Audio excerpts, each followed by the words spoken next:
Welcome, welcome. You know who it is, Mr. Neutral. This is Boxing Media Hub, and this is Hard Talk USA.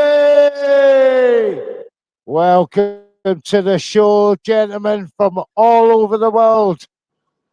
Oh, wait a minute. I've got to do you know what? You hate delay. But just got to tell you, please, ladies and gentlemen, this program is sponsored by Vulcan Contracting and Jam's Boxing Chat. And tonight, we're going to bring you, again, a review show of the Feb 22nd card in Riyadh. Gentlemen, I'll come to you in a second. I'll come to my co-host first, Remy. How are you, mate? I hope you're well. How you doing, fellas? I'm doing great today, brother. It was a great night of boxing. Well, not a great night, a great day of boxing. You know what I'm saying? A great day of boxing. Ready to chop it up. Well, let's get straight into the first fight, Remy, with the gentleman. And first of all, let's welcome, one half of the Spit Bucket broadcast. We got Mr. IOTBA himself. How are you, sir? Thank you for coming on this UK show, Hard Talk USA, with Mr. Neutral Boxing Media Hub. Hey, man, shout out to you, Mr. Neutral. Shout out to everybody that's on the panel. Man, it's good to talk to people from the 214 to where I'm at, to across the pond. Man, salute, salute, salute. And on the bottom left of our screens, just in time, is Miss Christine Lopez from In the Ring with Christine. Just 1/3 of the trio. Fantastic trio on a Wednesday night, In the Ring with Christine. Thank you for coming on the show tonight. I hope you're well, dear. Thank you for having me. I'm sorry I had a little technical difficulty earlier. Appreciate you. No problem at all. It's just an absolute pleasure onto the show. And all the way from Canada, it's our man from the UK, Brett, aka the Boxing Man. How are you, mate? Our regular panel, especially from the UK. He's here tonight. And all the way from Sweden, as you know and love him, it's Mr. Håkan Johansson, the start man himself, as I like to call him. But let's get into the first fight, guys, on that remarkable card last night. The first thing I want to really, focus upon before we do get into the card was the atmosphere in Riyadh. They had to switch the venue from the stadium to the smaller 6,000-seater event. Before I come on to you, Remy, and you start proceedings off, and then we'll move on to the other guys. You know, it's still got some work to do on that side of things for me, Riyadh. Although I felt the atmosphere was a lot better than it has been traditionally. But Remy, very quickly, we're filling up with guests. Give us your thoughts very quickly. I definitely think it was an improvement. And given that, they're kind of like, it feels like they've thrown a lot of shows, but they're still kind of new as far as like creating an atmosphere for boxing fans specifically. But I do think it's improving. I do have a couple gripes about certain things that were happening on the side of the ring. But other than that, we'll get to them bits a bit better. Yeah, we'll definitely get to that. Mr. IOTBA, we're going to go into the first fight, and we're going to start off with you and JJ. And JJ's back. Welcome, sir. You two guys, it was Callum Smith versus Joshua Buatsi. I was one of the guys that said, look, when you run an elite horse and he gets beaten by the elite horses, that makes him still an elite horse. Coming down in standard, he was always going to have a good chance. So you guys, was that a surprise? Joshua Buatsi losing that, what was proved to be a very tough fight and a very enjoyable, watchable fight? No, I wasn't surprised at all.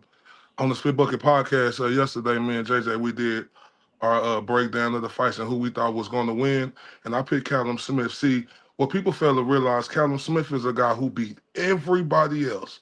The only people he didn't beat was Beterbiev, whichever way you say it, or Canelo Alvarez, and them are two of the best fighters on the planet. Me and JJ spoke about this yesterday. I said the experience, and I'm the type of guy, right? I can see the talent in Joshua, right? But my thing is, I never crown a guy until they get their crowning moment. And Callum Smith and him, the experience and him being the best light heavyweight out of England, in my opinion, right? I just didn't think Joshua was going to be able to get this done. And that's the reason why I picked Callum Smith, and he put on an excellent performance yesterday. Facts. Yeah, excellent performance, excellent fight, excellent way to open up the show. Like Corey said, this was one of the fights we both agreed on our pick. We both picked Callum to win this fight. Man, but you know, you always talk about experience, and if you're new to boxing, what does that mean? Well, when you get taken out to deep waters, when you empty the tank and your opponent's still standing there in front of you, what are you going to do? And Callum Smith showed yesterday. Buatsi was there.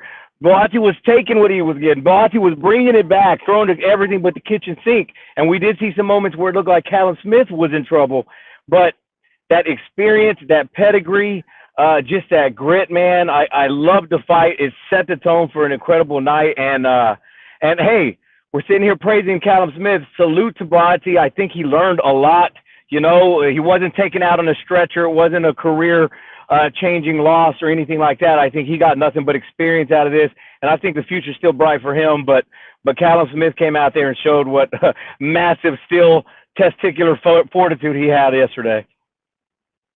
Very much so. I agree. Christine, finishing off with the American viewpoint on that, what you saw from that fight last night, is Joshua Buatsi going places for you? Yeah, you know, I'm not ashamed to say that I did pick Buatsi. I came in on the sixth round of the fight. It was my 21-year anniversary yesterday, so hubby and I were eating breakfast. But I came home and I was so pleased, though, even though I really didn't have a dog in the fight. We do little bets at the house, and I did pick Buatsi just because of his grit and his toughness.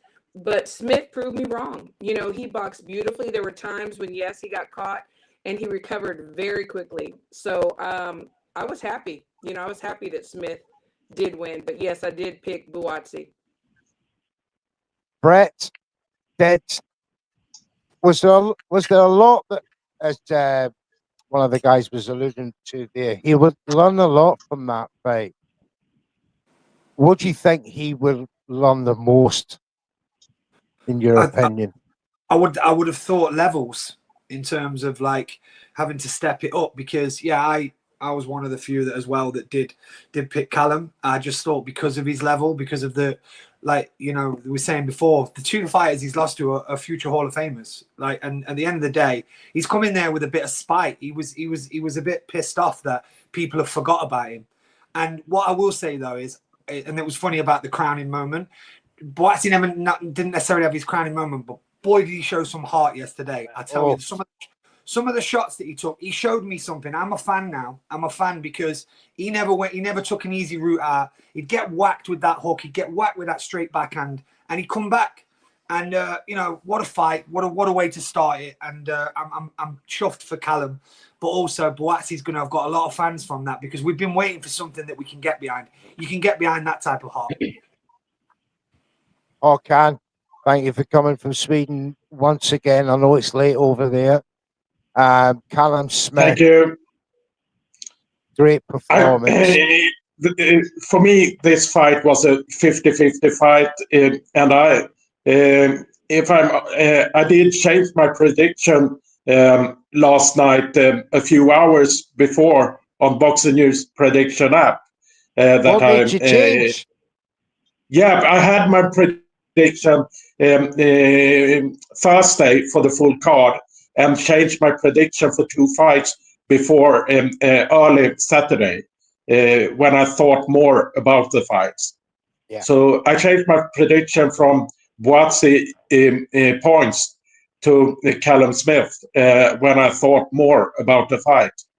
and I have been have some connections with Callum Smith since his fight in 2017 with Eric Skoglund from Sweden. And so I was supporting Callum Smith, and I did catch up with Callum Smith in Birmingham when he had his comeback fight in November at the Sunny Edwards Gala fight card. That's right. So remember. But the fight was so much better than I could have expected. I thought the fight would be much more controlled, and Callum Smith.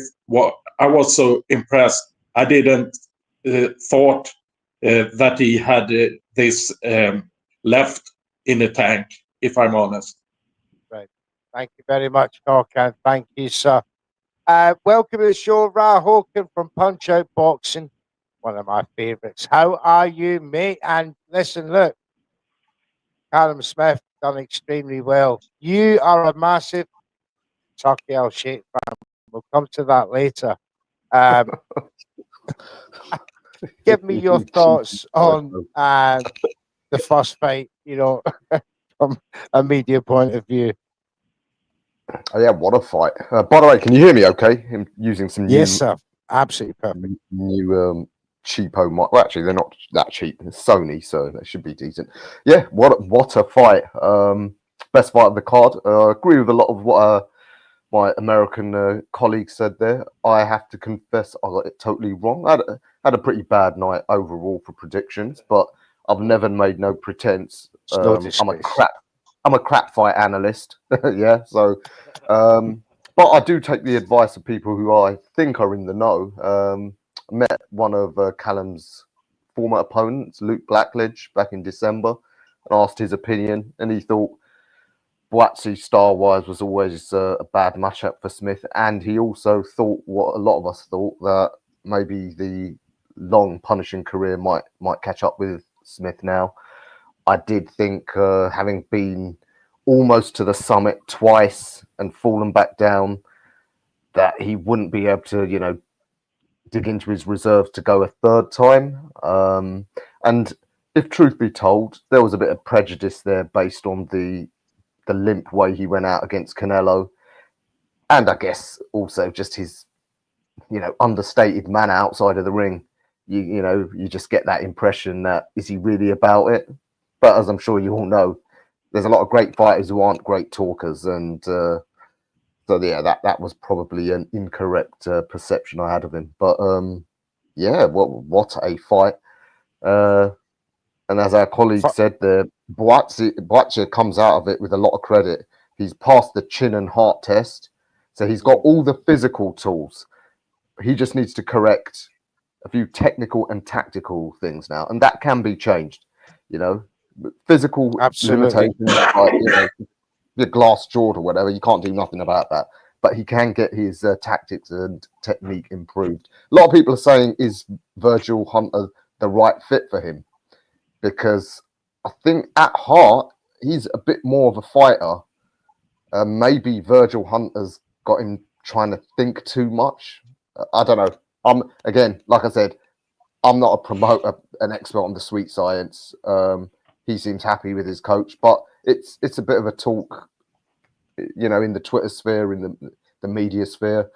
But no, both men can go on to great things.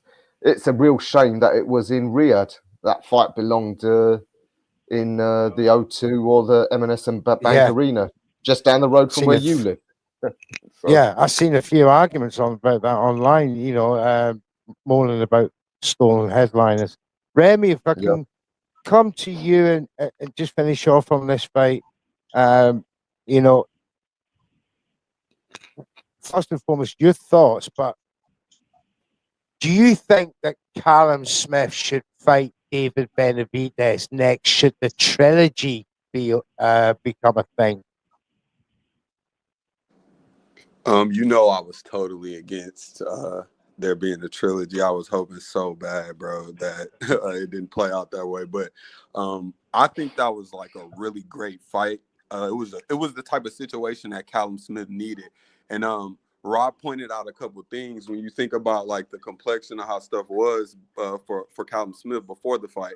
For him to win in that type of fight, like that was really great for him. And I feel like people are going to want to see both of them on TV again for a fight because of a fight like that. And I just think that they're not very well Callum picked. Smith put himself in a situation to fight. I think a David Benavidez fight would be great. To be honest, I would love to see him on TV again. And the way he fought in that fight, you know, maybe it's a violence on violence fight. So I do think David Benavidez would win, but I would love to see a big fight happen in between, because we do know that they need a trilogy now since Beterbiev lost.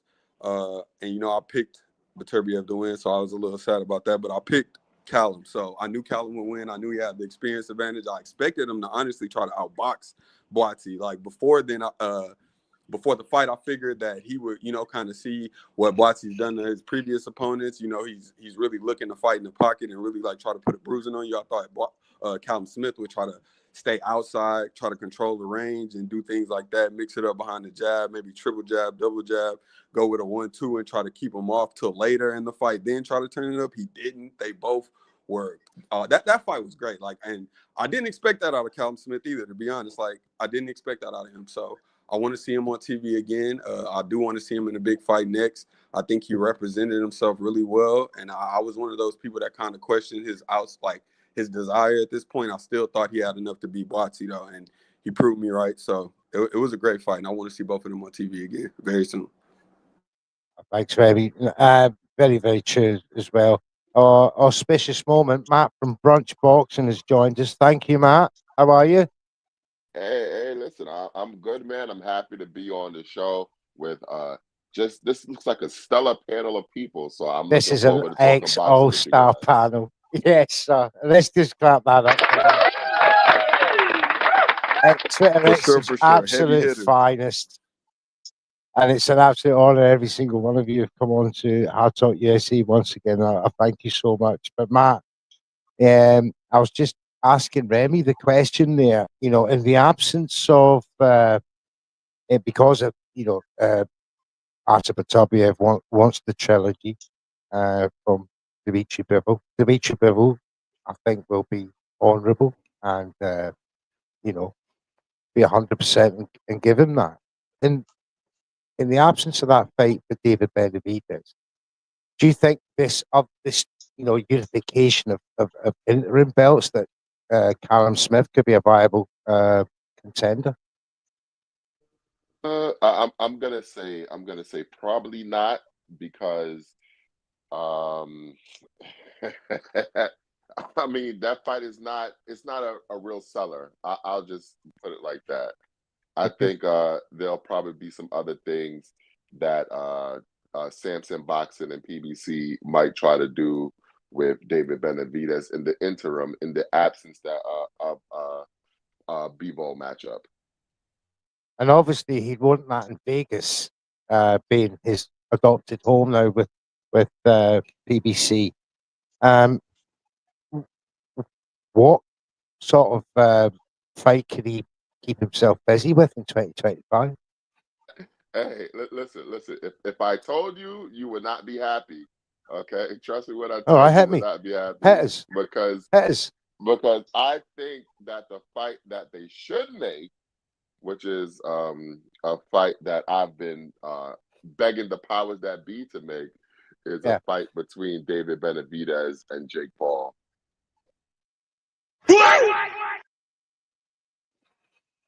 Right. And actually, Matt, I I remember me saying to you, why doesn't he ask Jake Paul for a fight? Oh my God! Hey, listen! Everybody wanted Jake Paul to fight a real boxer, right? It'll get no more real than David Benavidez. I've got nothing against David Benavidez making some money, waiting for an undisputed fight. But Matt, you must be getting a cut of that. That's why you're pushing it. Christine, I'm like, you just asked the question I did not ask him. That's a Hey, can I pretty say something real quick? outrageous statement. Yes, Mr. IOTBS, please. It seemed like more. It seemed like more of the commentary I'm hearing is on Joshua. How you say his last name? Buase. Buase. Buatsi, Yeah, It's what Buatsi. Oh, Joshua Buatsi. He showed himself. Well, that's what he's supposed to do. That's why he on this level, and that's why he was in that fight. But at the end of the day, Callum Smith was the better man, and he showed that clear cut, no debate. And I know everybody, Joshua Buatsi was the next thing in light heavyweight that everybody thought he was going to get his crowning moment. I'm sorry, but this is boxing. They say it's the theater of the unexpected. We may see guys who we think are going to be that next guy. And we look at a Callum Smith, a guy who made a lot of money and a guy, who's trying to redeem himself and bring himself back. That's what we love about boxing. That's what make boxing what it is, because it's easy to see a fighter get to grace, right? I mean, not easy because that's a hard road to get to grace to become a champion, right? But it's even harder trying to do it again. And what Callum Smith showed the world yesterday, he is what he said he is, and he ain't stopping no time soon. Thank you for that, Mr. ITBA. Right, let's move on to the next fight. And this fight for me, probably the most contentious fight of the night. And that was Hamza Shiraz's draw with the WBC champion Carlos Adames. I've got very much an element of shame for Carlos. It's a shame that he went through what I would call quite blatantly, and I don't care. It was a robbery, as far as I'm concerned. So let's go around the room. Remy, start with you. But your overall thoughts and just why did it become a draw? Yeah, I think it was kind of shameful. Adames fought a fight and he just looked. Period. I didn't think he even had that in him, to be honest. Defensively wise, I didn't even know he was capable of that. I'm not gonna lie. Shiraz didn't really fight how I thought he would. For what I seen in the Ammo fight, he tried to implement some of that stuff that wasn't working on Adames. Like Adames really went in there and put together a great performance. And Hamza had moments, but it was nowhere near enough for me to let that type of fight go by my eyes. And I said, okay, nah, bro, that was robbery, bro. That's not one of those fights we could be like, okay, no. If you scored that for Shiraz, you must be on his registry. You must be at his birthday parties or something. You are his friend. You gotta have the same last name as him to score that fight for him. But yeah, Adames got was that a Josh Taylor moment? Got done wrong. Oh. Yeah. Josh Taylor versus Jack Carroll sort of scorecard. Incredible. Mr. IOTBA, I'll go along the line. Man, that's I told you about what I love about boxing right now. This is what I hate about boxing right here. Because and this is where I got to call, shout out to Turkey Al-Sheikh, Your Excellency, right? Because he's been doing everything that's great for boxing, bringing all the promoters together. But we know this guy in Shazir, that's how you say his name? Shazir? Good chopper. How you say his name? Shiraz. Yeah, Shiraz. Now, we know this guy Shiraz is the ambassador over there for Turkey Al-Sheikh. Now, I'm just saying. That's a point. That's a good point, yes. He's the ambassador over there for Turkey Al-Sheikh, and they thought this guy, was the one, but Carlos Adames showed him he ain't the one. He thought he was Neo, but Carlos Adames really came in here and dominated this guy, right? And for the judges to make this a draw, right? And for me to look at the guy, how they was talking about him and how he's Turkey Al-Sheikh's guy. Now, this is why I can say the first time we seen some favoritism into where, that side shows their hand, and that got to be addressed because Carlos Adames put on a spectacular fight yesterday. And this is what kills the sport right here. Because instead of him having this victory well deserve victory. He has to hear them say a draw because this other guy was their guy, their ambassador. Thank you, Mr. ITBA. Orkan.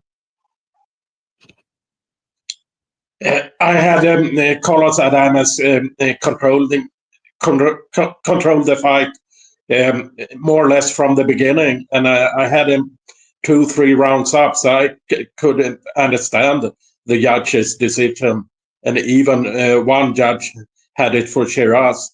I didn't like the judge's decision at all for this fight. Adames won it for me clearly. It seemed that way, Brett. A clear victory. Yeah, foul play is at hand, it seems. Yeah, I mean, I agree with what's just been said about the ambassador thing. You know, Turkey going up to the corner and telling him to get going was a disgrace. You know, look, at the end of the day, as we know, Turkey does what Turkey wants. He's got Eddie and Frank holding hands with each other. Like Turkey does what Turkey does. But that was disrespectful to his corner team. But I will say this, as I think I said last week, that I'd personally built Shiraz up to be the next face of British boxing, and that he was the one that was going to carry the torch. He was extremely disappointing last night. He was nowhere near it in the fight. It was a complete robbery. You know, if it was no disrespect to Adames, but if it was a bigger name, that'd be what would be catching the headlines today, because it was that much of a robbery. And one thing I thought was strange. Did any of you lot catch this? That Adames' corner celebrated the draw. Like there was a few of them that were jumping up and like kind of lifting him up. Is it because they thought they were going to get robbed anyway? Yeah, fair comment. Because at the end of the day, at least he gets to go home with his belts. But Shiraz has got to go back to the drawing board, and he's got to do something different if he is going to be the face of British boxing.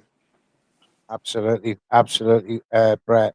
Christy, maybe that you can answer this one. But when, as you're watching that, and if the fact that Team Adames celebrated the draw when we all knew, and probably himself, knew he'd won that, it seems a bit wrong. Yeah, I agree with Boxing Man. I mean, they thought that they were going to get totally robbed and get a loss. I mean, yeah, he got a draw because Turkey's guy couldn't lose. He wasn't going to lose. You know, the whole theme of the whole card, it's a beautiful card. I had a wonderful day yesterday watching boxing all day. Thank you, Uncle Turk. Appreciate it. But in listening to the commentators, seeing some of the scores, even for winners and those that did not get their hand raised, it's kind of like, was there like this invisible memo before the card began? Because we saw some things that were perplexing. You know, yeah, Shiraz, he beat Ammo. All due respect to Ammo, love the kid, but it doesn't compare to some of the guys for me to think that he's the guy. Ammo has terrible defense. I thought Adames won. It was clear. I don't know what's going on. Well, I mean, it's boxing. We do know what's going on. But as long as Uncle Turk is going to be handing out money and getting these guys to be his puppets, we're going to see a lot more of this, unfortunately. Yeah, there seems to be a trend. Gigi Solomon, Yeah. part 2. Tell me what you think of what you saw there. Yeah, I'm gonna be honest. The first time through, I wasn't paying a ton of attention to the fight. I had people over, and that was the fight for me where I was going to take my restroom breaks and stuff. I saw the outrage on Twitter though, so I made it a point to go back and watch late last night. And no, yeah, I did have Adames winning that fight, and all that part. Everybody's already hit the nail on the head. I'll zoom it out a bit though. If Turkey's here to fix boxing and all that good stuff, and he's done a tremendous job in making some of these events and making putting the matches together. That the problem he's not going to fix though is the scoring, and we saw yesterday that he might be contributing to a problem. You know, we saw the video of him in the corner, and whether he was just saying, hey, I think you're 2 points behind, or he was saying, I know you're 2 points behind. We should never see somebody that's funding the event in the corner. I'll make another point. If we thought we had a problem before with judges, now we have one man funding everything. This problem, we're fixing the matchmaking and all that, but this problem might start to grow, man, and it scares me. Like me, IOTBA, and Christine all live in Dallas, and we see the Dallas Cowboys run by one person making terrible decisions for 30 plus years now, and there's nothing we can do about it because he's dishing out the cash. And it reminds me of it reminds me of Turkey now. Yeah, we saw a blatant ethics issue on video, but what can we do about it? That guy's the one paying all the paychecks. So it's just a terrible look. Salute to Adames, man. You hate to see it. At least he went home with his belt. This is one of the fights I picked wrong, and I picked obviously. I think everybody got it wrong. JJ. Yeah, actually, IOTBA picked Adames, so I'll give him that one. Wrong. It was a draw. Everybody was wrong. Actually, take that. Io was pissed. But yeah, that's my 2 cents. All right, guys. Before I go on to Matt, because I want to save Ra, because Ra's got something special to say on this. So I'm just going to quickly go to the chat. Just to acknowledge you. Thanks all the chat, everybody who's watching. Please get on YouTube, like and subscribe to the channel. Let's get growing as a community. Right, let's get something. The whole card was pure fire. The atmosphere was better. Big up to the panel. Thank you, James. There's only one, Joseph Parker. We'll get to him later. I took but Mundo showed his levels, but he actually did. The guys have said that. Joe says 21st anniversary. Christine, how's that possible? She looks 25. Well, there's a very nice man there. But look, Shiraz was very disappointing, in my opinion. Yes, he was. Let's see, Carl. Thanks for coming through, Carl. But let's have some balance. Not all favourites have won on Saudi cards, and there was bad decisions around the world, and not just Saudi. That is a big, big shout. It happens everywhere. Carl W said, I said draw. Good. You would have got 14-1, 15-1 on that. Good money, mate. Right. Matt, obviously you've seen the WBC powerless to do anything about the shenanigans that was going on ringside. Officials looking at cards, etc., etc., etc. Messages relayed. Please tell me what you think. I think this is what happens when you have a gangster running the show. Okay? Oh, that's basically what I don't happens. know if I can beat this. Listen, I gotta say it. He's a gangster, and that's the way he runs the show. He's gonna strong arm everyone to do whatever he wants, bend to his will, and that's just the bottom line. I think it's very troubling what I saw, and I hate the whataboutism. I hate this has been happening in boxing for hundreds of years. Oh, Don King, I don't give a fuck what used to happen in the past. We're talking about what's happening right now. We're talking about what this guy is doing. And this is the guy who claimed that he was going to clean up boxing. He was going to fix boxing. But yet it seems that he's just as dirty as everybody else who we complained about. Okay? And I see people say, oh, but, Floyd was shouting stuff to Tank. Bro, Floyd is Tank's promoter. He is Tank's promoter. Are you guys saying that Turkey Al-Sheikh is Hamza Shiraz's promoter? Because I thought that was Frank Warren. I didn't know that was Turkey Al-Sheikh.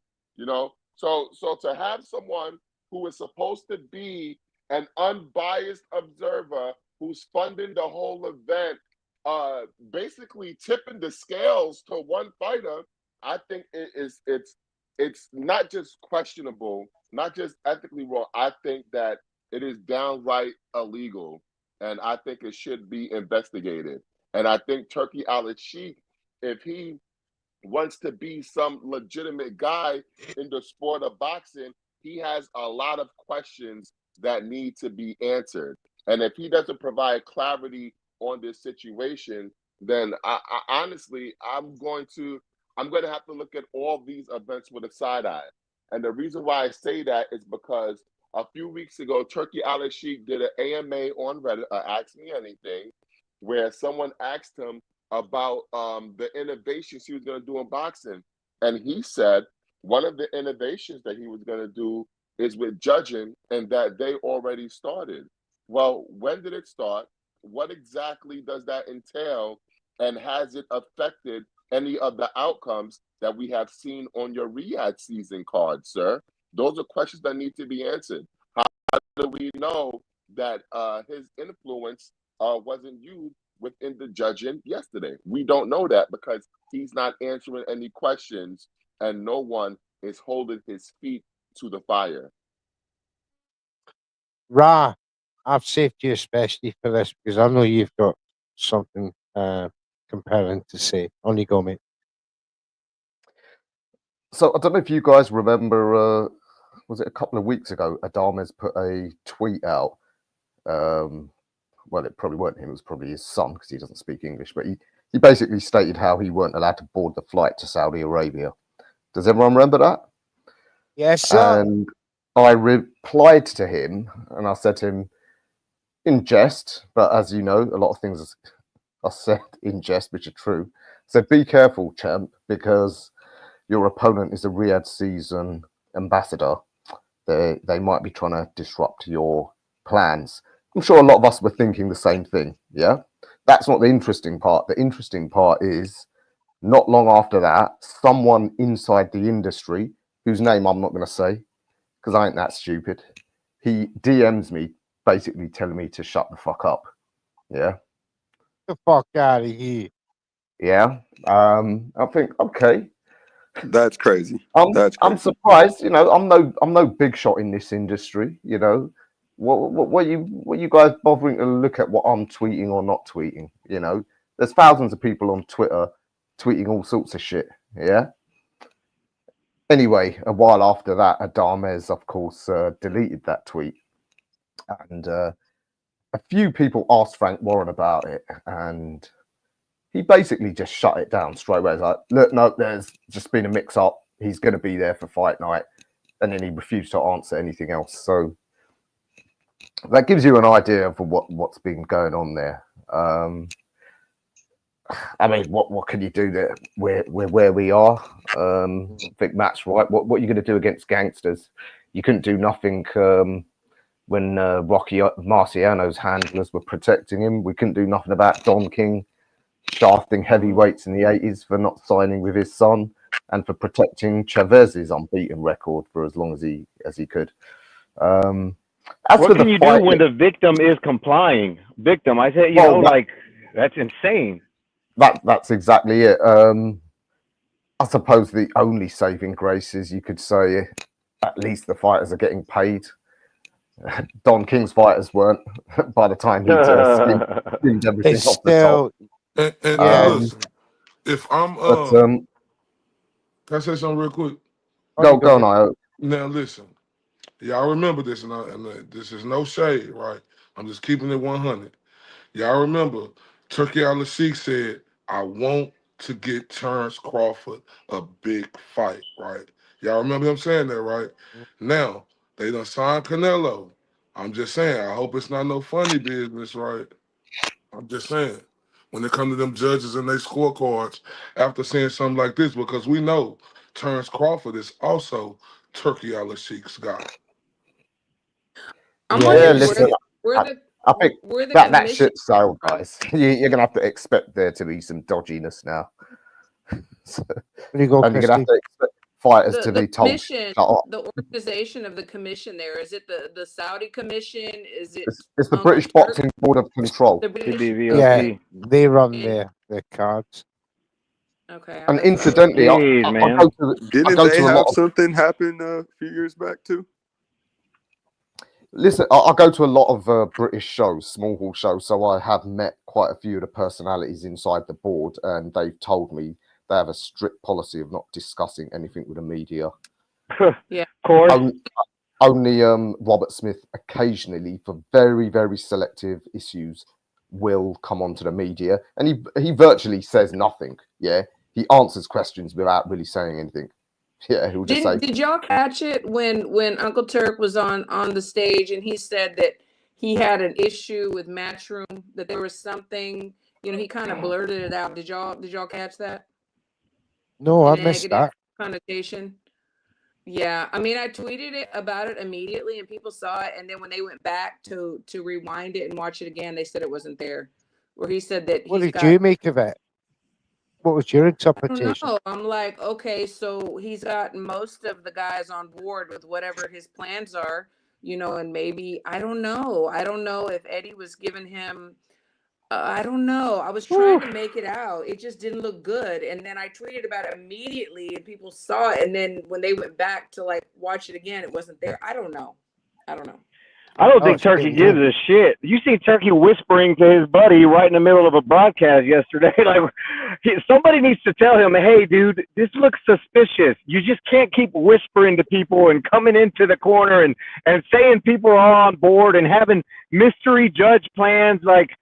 We need clarity and visibility. That's something that if this is going to work internationally, in the UK, in the United States, where for the most part, you can't just tell us to do something and we're just going to shut up because that's just not how it works. We're going to need some visibility, and you can't be telling secrets in the middle of a broadcast. Absolutely, absolutely. I want to Can I say say something something too. I TV. want to say something too on that. I with think Turk? But in actuality, right? I got to give it up to Turk though, right? Because he making these big fights happen, right? And listen, I got so much empathy for my people for from across the pond, right? I got so much empathy which y'all had to deal with for years, right? Coming over to America and getting robbed down here in America, right? Now we got all the privileged Yanks over here in America where they're so upset, right? Because now the ball games in Saudi Arabia, and I'm not mad. People out here mad talking about, oh, he's taking Mate, boxing to you Saudi are Arabia. one So real he making motherfucker all the because fights there's happen. not many Oh, people who would admit that. Not many would. Because I mean, to be fair to you, not a lot, but there's been a few over decades that you consider Brits didn't get a fair shake of the pepper pot. However, let's move Neutral. on to the next fight. Yes, sir. Neutral. Before we do that, can I just say something about the fight itself? Yeah. Yeah, please do. I'm little bit off key. I'm sure my American colleagues will totally disagree with me. Hamza sucked. Yeah. After all the hype, his big night, he didn't turn up. And it was almost, I wouldn't say he was in survival mode, but he was in safety first mode.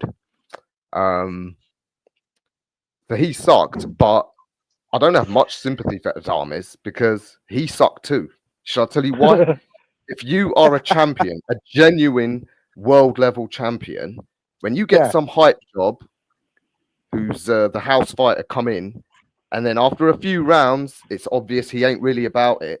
I expect the champion to say, okay, hype job, I'm going to show the fans what a real world level fighter is about, and I'm going to go in there and beat the crap out of you and knock you out in front of your fans.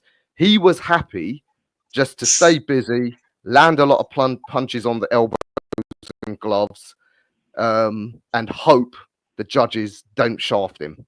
It's just as Hamza was happy just to throw out a jab and hope the judges would favour him. So there was almost like an unspoken non-aggression pact. Like, we won't hit each other too hard, too often, and let's see how the judges give it. So I think the in a faces. way, I think Adames, you got what you deserved. You knew what you were going up against. You should have gone in there and knocked the kid out.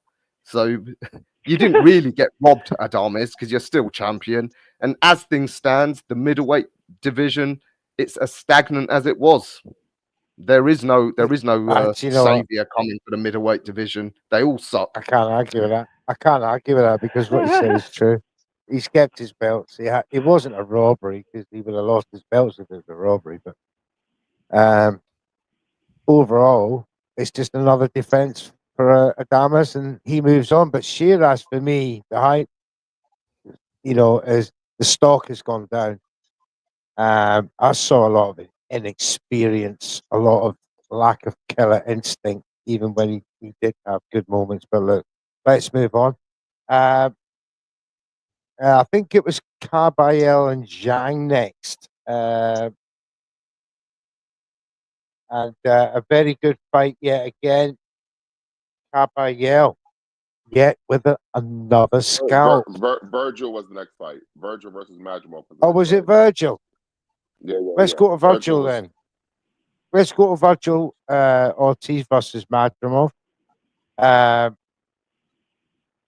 What? This was a very strange fight for me, gentlemen and ladies. You know, I had Madrimov going to take this. I'll be honest with you. This is the one fight, or one of two fights I got wrong. I didn't get obviously the draw with Shiraz, who had winning, but I did pretty well with the other five. You know, made a few bucks as you do when you're having a good streak. But Ortiz Madrimov, I lost a few bets with this one. I had my parlays, I had my accumulators, all fucked up with this one. Because Virgil Ortiz come out like a man possessed. Possessed he was against the Madrimov, tough Madrimov, who we all appreciated versus Terence Bud Crawford. And I said before the fight, Remy, as we go on to you, that if Virgil Ortiz beats Madrimov, and I don't believe for 1 second he was sick, right? Let's get that straight. This, for me, was 100-100, right? I thought if Virgil Ortiz beats Madrimov, he is on virtually Bud's level. So, and I happen to believe that he beat Madrimov better than what Bud did, Remy. Tell me. Yeah, but I think that's more so. I think the context of that matters, and it's kind of yet to be seen how that could play out with him and Virgil.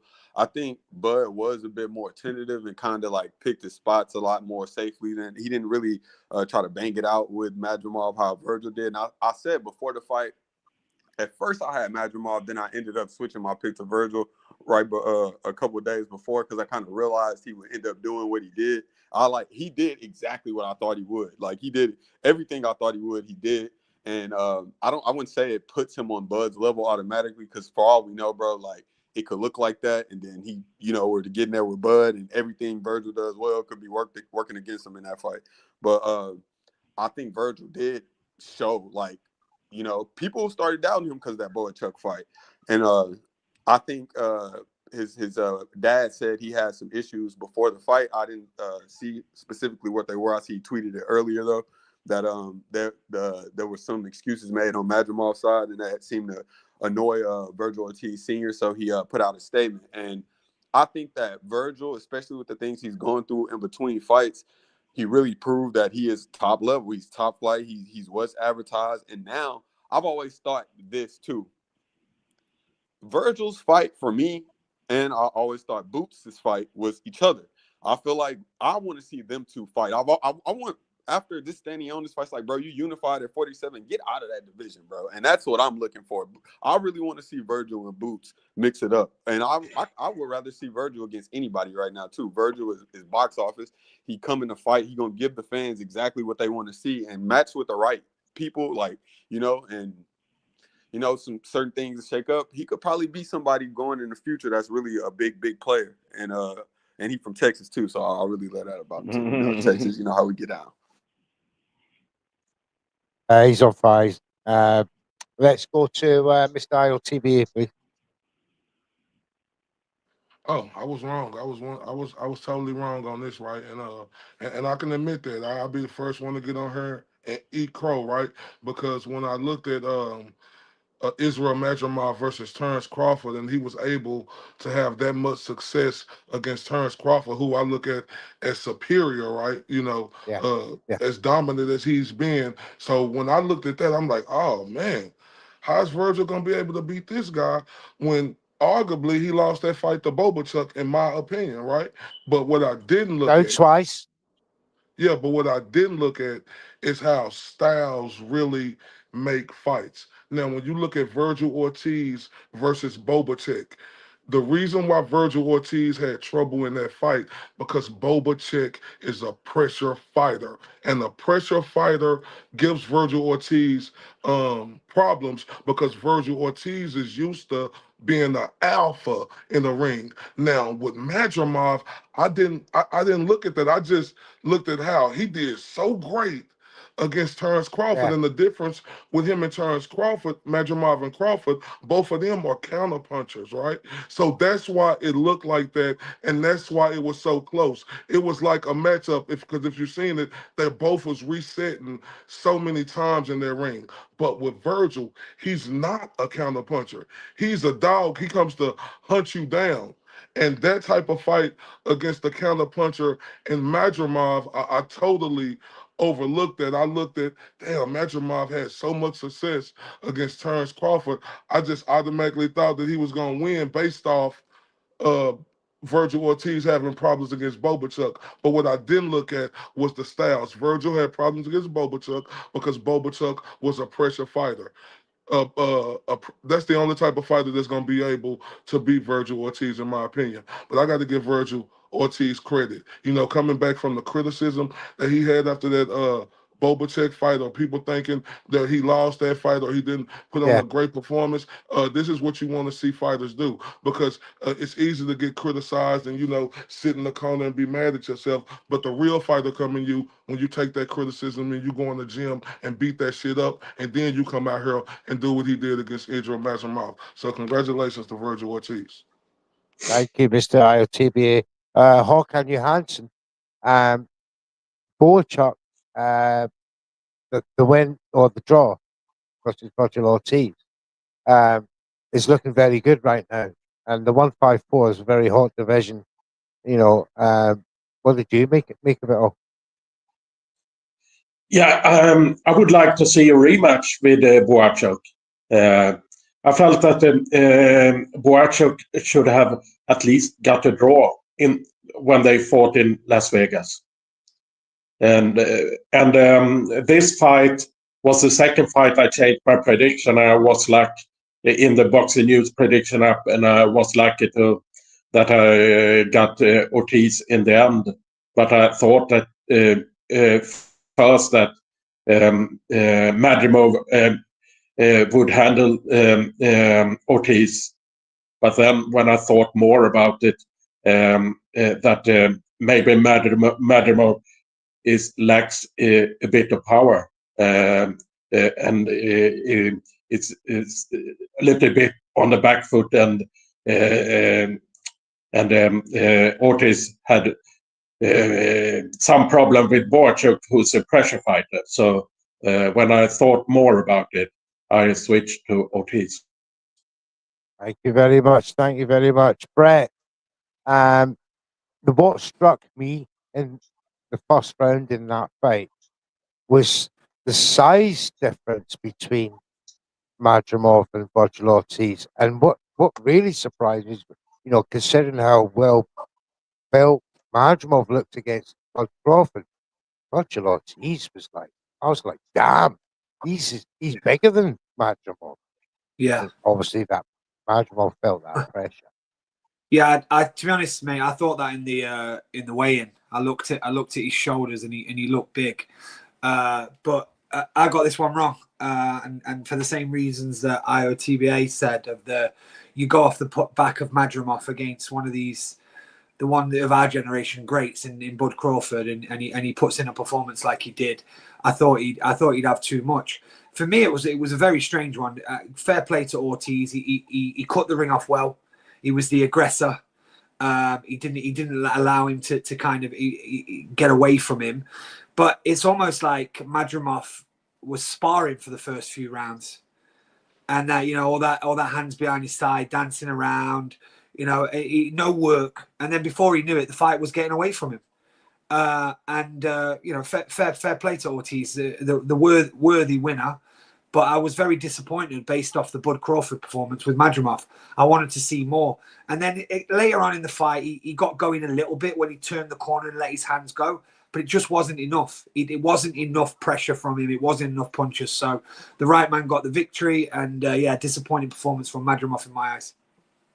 Thank you, Brett. Thank you. Miss Christine, you're a boxing coach full time. You must have been impressed with the strategy of Roger Ortiz last night. You know, I really was because I can also be honest. My heart wanted to pick Virgil, but I tried to use my boxing brain and not be biased. And I was going on the last couple of fights that I had seen Virgil in, and I didn't see much adjustment or growth. So I thought, okay, he's gonna have to really adjust to fight Mad. I call him Mad. I didn't see that he was going to do that, but he surprised me. He pleasantly surprised me because he did make all the adjustments. You know, he was more patient. You know, I was thinking that he was going to jump in there and get caught with something stupid, but he didn't. You know, I thought his range was beautiful. I thought his pace was beautiful. I saw a greater Ortiz than I've seen before.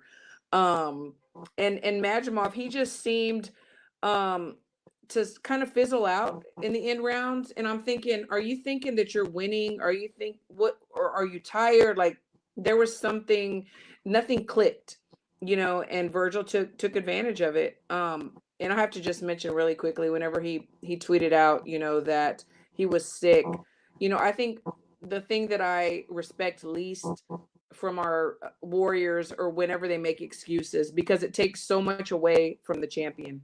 You know, no, he beat you fair and square, you know, from corner to corner, and you saying you were sick, it takes a little bit away, you know, or he tried to take a little bit away, in my opinion. Yeah, he did. He did. And for me, it didn't work. Gigi Solomon, I Yep, saw yep. your you know, your on your show about your thoughts on the fight, and I have to hold my heart and tip my hat to you. So your analysis pre-fight was spot on, and what Virgil was going to bring different to the fight. Yeah, man. I was really nervous going into this fight. A, because he's a local kid. We love him. We've seen him grow up. B, because this is since the last time I stuck my neck out this far was for Regis Prograis and Devin Haney. And I told the world that Regis Prograis wasn't going to win a round and possibly get stopped against Devin Haney, and everybody laughed at me. Well, for this fight, I predict Virgil to win by dominant fashion. Yeah, I was telling that guy, and he was texting me after, dude, you should. Yeah, everybody was making fun of me, but and I'll tell you why, man. I had some reasons. I'm not gonna break it down too much. I know we're short on time, but I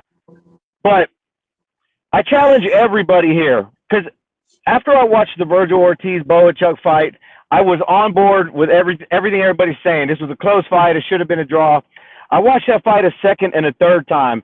And the second half of that fight showed me something from Virgil that I hadn't seen the first time and I hadn't seen in his career. And Christine, I know you mentioned his adjustments. I disagree. He adjusted in that fight. He showed boxing ability whenever he wanted to. He started jabbing. He started working the distance from an aggressive boxer. And I hadn't seen that. And he kept turning it on and turning it off. And the second, third time I watched that fight, I immediately started talking big about the Madrimov fight. Second thing, Madrimov was relatively unknown going into the Bud Crawford fight.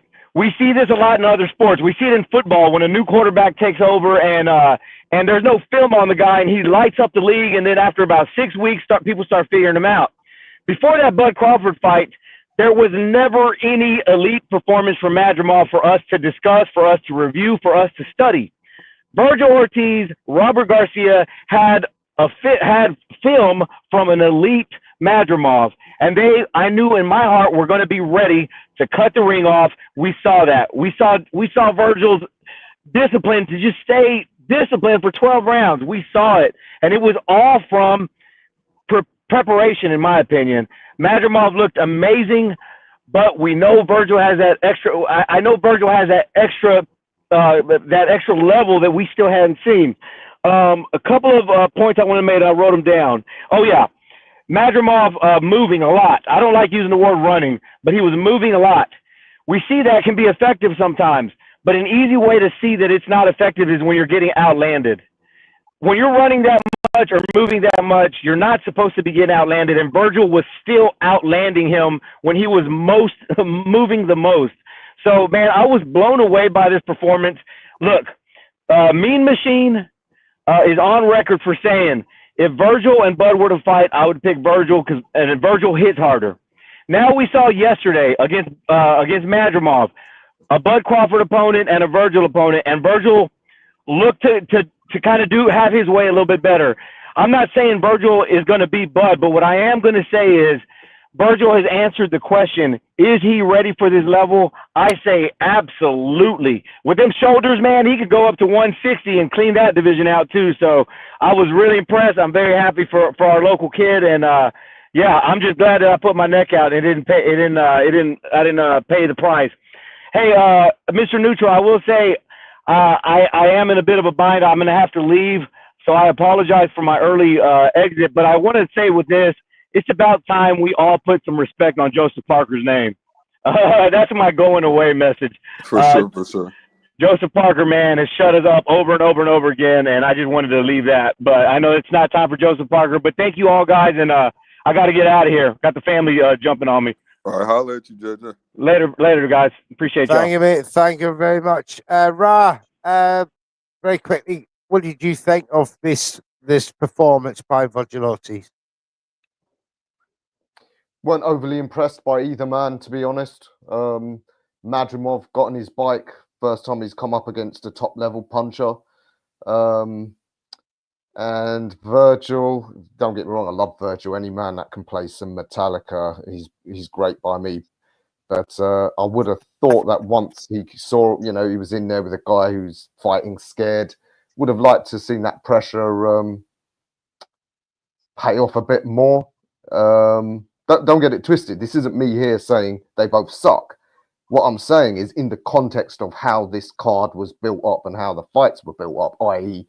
the greatest card ever, it was a disappointment. I think that the way it went adds weight to my claim that it doesn't come up to the level of Don King's super cards of the 90s. And also within the context of the fact that these two are in probably the most stacked division. I still ain't seen anything from Virgil to suggest Boots will be overly worried about him or that Bahram Murtazaliev will be overly worried about him. Yeah. So yeah, it's within the context of that. They're both world class and they both deserve to be in the mix at 154. I don't think you can talk about how Bud did. You know why? Bud is looking for one more big fight against Canelo to cash out and end his career. So how he performs or doesn't perform against these guys and other guys, I think at this point it's irrelevant now. These youngsters, they're going to have to now make their own legacy against each other. Good points. Matt, Virgilotti's a good night for America overall, but he really trailblazed American boxing there in Riyadh. For me, I have to disagree with Ra slightly. For me, it was the most surprising performance of the night. Would you agree, Matt? I think Virgil did what I thought he was going to do. That's why I took him to win the fight beforehand. I honestly, I thought he was going to steamroll Madrimov, but I wasn't expecting Madrimov to be so afraid. And I got to be honest, I'm going to say what nobody else wants to say. Madrimov stinks. He fucking stinks. Okay? This is a guy who was supposed to be coming in to beat the champion, and he didn't want to fight at all. He did not want to fight at all. It's not just about movement. Anybody can move. We know boxing is hit and not get hit. But the one part of boxing people forget is the hit part. He forgot to hit. And Virgil was masterful. This was a masterful performance from Virgil, not just offensively, also defensively. There was not a time in that fight where Virgil did not get that right hand back home right in time. Every single time. Yeah, punches every single time. Brilliant. Like Virgil Ortiz showed levels last night. And Madrimov has never been on that level. He'll never be on that level. The amateur style, he probably stayed in the amateur too long. The amateur style of these Uzbek guys that they basically like to play freeze tag when they box. You're it, I'm it. You're no. It doesn't work at this level. And I Virgil see. Ortiz showed levels. The only thing he didn't get was the stoppage. And I think Madrimov talking about, oh well, maybe there could be a rematch. Brother, ain't gonna be no rematch. It ain't gonna be no rematch, brother. You lost clearly, and you did not. I don't think he gave a good account of himself.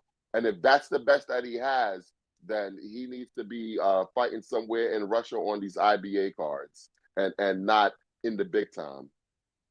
Okay, where does Virgil go for here? Very quickly before we go on to the next one, Matt.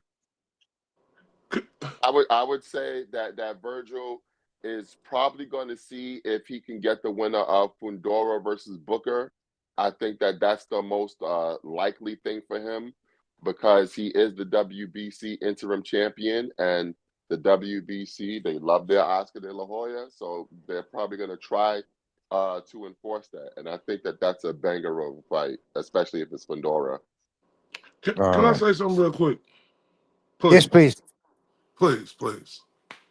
Yes, mate. On you go. Now, I'll make it real quick. Now, this is ridiculous when we say Madrimov stinked. Like that ain't borderline. That's just disrespectful, right? Because if you looking at the art of the sport, right, and looking what Madrimov was able to do early in that round to keep Virgil Ortiz confused early, because I had Madrimov winning the fight early 3 rounds to Mill, right? It's just that Virgil Ortiz was able to figure it out, and that's what's great about the sport, being able to adjust to figure it out. We got to give these guys more credit. What are we judging these guys off of? These ain't local club fighters we're talking about. We're talking about these are fighters at the highest level, bro. And when you got fighters at the highest level, it's either gonna be a all-out punch war or it's gonna be a IQ matchup. And I think this was an IQ matchup. Virgil Ortiz was just a better man. I don't think neither one of them guys stink the joint up, or that we wasn't impressed. I thought that I was very impressed off that fight I yesterday think, by either guy. yeah, I thought it was an impressive performance, but against a very tough Well, Madrimov. I And didn't. Ortiz's face, Matt, to be fair, was a mess Yeah. after the His face. fight. No. His face was from him hitting the gloves, and the gloves hitting his face. I wasn't impressed with Madrimov, and I got to tell you, I don't think Madrimov won the first 3 rounds either. Listen, it's not just about moving. You have to actually punch too. Listen, if this was a feinting contest or a movement contest, then Madrimov would have won 12 zip. But unfortunately, clean, effective punching is one of the criteria to score a round. And Madrimov did not do that at all. And he didn't look like he wanted to win. And then with all the excuses after, it's like, dude, this is your chance. This is your chance. You already shit the bed in your biggest fight. You allowed a welterweight to come up and take your belt from you without putting much of a fight. And now you have another chance on a big card, the greatest card of all time. That's what I was told. It is the greatest card of all time. And you have a chance to redeem yourself against a name opponent, a big-time opponent, and you give that performance, he disrespected himself. Okay, so Crawford came up to 154, the best fighter in the world, who's been pound for pound on everybody's list for the last 3 to 5 years. He came up and beat Madrimov. Oh, that's so disrespectful that Madrimov lost to the #1 pound for pound fighter in the world. Wow.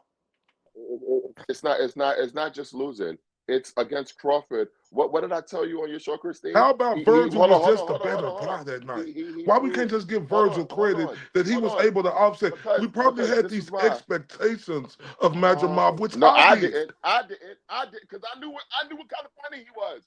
And this guy threw 275 punches against Terrence Crawford in 12 rounds. This is the guy that is just looking to score points in the amateur style of boxing. This is not amateur boxing.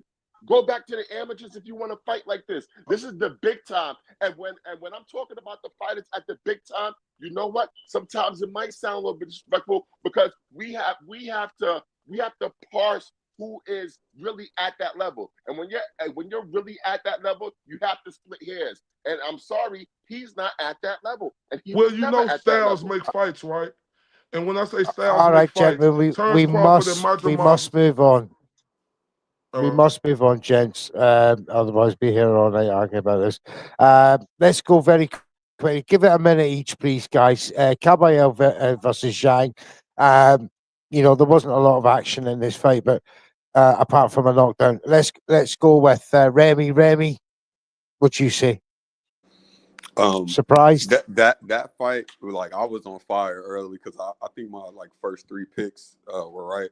And Caballero is somebody I'm really excited about just in general in the heavyweight division. I feel like he bro, this streak he's on, he's putting on like hell of a performances. He's beating guys that people know. He's putting himself in a spot to get a Usyk fight. I want to see him versus Usyk now. Like, I want to see him versus all the other top guys like immediately. He fought well. He went to the body. That was something that I thought was really smart too. I picked him in the fight, but I picked him to win by decision because I thought he would try to be more of an outside fighter and pick his spots early, and then try in the middle rounds to kind of break Zhang down, because that's what I've been seeing him do to everybody. He's breaking everybody he fights down. So I expected him to do that to Zhang. He did it way quicker and way more devastating fashion than I thought. He made sure he gassed him out, went for him when he seen he had it. That body shot was picture perfect. Like, I think Caballero really, I think Caballero's like, he's not really a person I could see like with his personality being just some like person everybody get global or nothing like that. But with his style, I need to see him against the best of the best ASAP. Like ASAP. That was a great fight. It was a great fight. Mr. ILTBA, Caballero. Did you think he was going to beat Zhang in that manner? Oh, absolutely. We did our show. I picked Caballero, and shout out to him. He made excellent points about that fight. Right. What I know about Caballero, if everybody been watching him, he is an educated body puncher, and the education that he did on Zila Zhang yesterday was amazing, ladies and gentlemen. And like he stated, with Caballero's style, his style is going to give anybody problems. See what he did first. He in the first round he tried to play the mid to long range game with Zhang to see where he was at. Then in that second round, his corner man, they told him, turn up, boom, boom, boom, go to the body. And once he started doing that, it was over with. And we got to give this guy credit. He is the first person ever to stop Zhang, the Big Bang Zhang, in a fight. And to be able to do that, that should tell you, like the last guy said, this guy's a serious player in the heavyweight division. Thank you, Mr. ILTBA. Brett, he's really announced himself now, Caballero, 3 real decent stoppages in a row in Sanchez, Makhmudov, and now Zhang. Fair to say he's in the top 5 in the heavyweight division now. Oh yeah, for sure. I'll keep this one quick, mate, just to speed up to get to the stuff. Extremely impressed with him. For me though, it almost felt like Zhang came out, gave it 1 round, and then said, "Yeah, you know what? I'll take my check here because I ain't about these body shots. I don't really fancy it. I don't think give Caballero credit, but Zhang didn't fancy that. I mean, he's obviously feeling the age a little bit. And the one thing that will hold Caballero back is what everyone just said there before me. It's the personality of like he's not a selling guy right now. But us boxing enthusiasts will see him in with anybody, stick him in with whoever you want, you name him, Usyk, whoever. I'll watch it because I think this guy deserves it. I think he's a serious contender. Thank you, Brett. Christine, suitably impressed. Yeah, I mean, Caballero, he definitely I mean, I noticed him and I thought he was good, but that performance right there, I'm definitely a fan. Big Bang, I was thinking that if he didn't get him out in the first or second round, it was gonna be over because Big Bang's got that bang. He's big, but he didn't do what I thought he might have done. I actually picked him because I thought he was gonna get him out early. And I lost a bet. But I'm definitely a fan. Definitely a fan. I want to see more of him. and I'm pretty sure we will in 2025. He's just been signed by Absolutely. Queensbury, Mhm. Ra.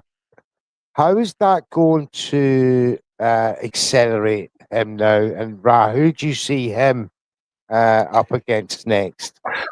You know what? Unfortunately, I think he's going to be one of these guys too good for his own good, and a bit like Joe Parker, he's almost going to stay in limbo. I was really impressed with him, by the way, because I thought he could stop Zhang, but I thought it would be late. And I'll tell you, one of the most impressive things is he got hit by the big left hand of Zhang, which does for most heavyweights. Got up and didn't really look too perturbed by it, but.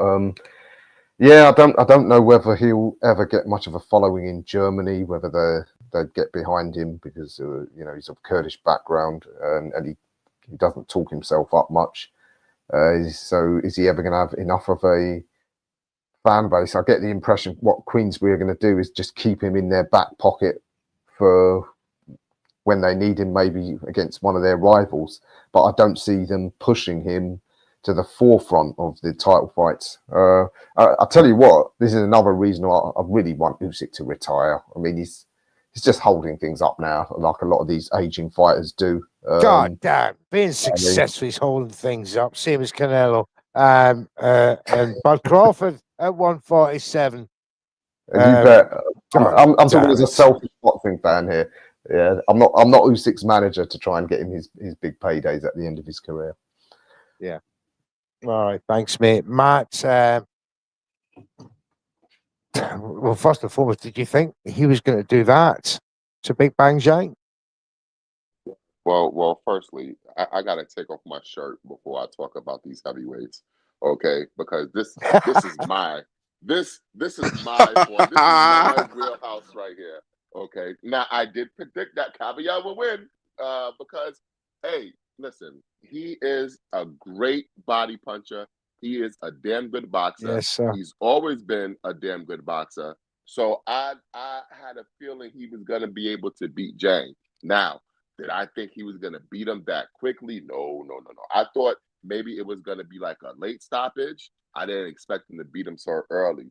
I just think that anything that Jang had, Cabello took it out of him with that body work. He didn't like it to the body. And most bigger guys don't like it to the body, you know? And the thing about Jang is that he's so tall, there's so much body to hit. It's like anywhere Cabello was going to swing, he was going to hit him, you know. And he that was a great fight. I love that. That was actually probably my favorite fight of the night. To be honest, I love what they both brought to the table. Jang was going to try to get him out there early. He knew what he had to do. Cabello withstood it. He didn't box and move like Zhang thought. He took it right to him and he beat him up and he got him out of there.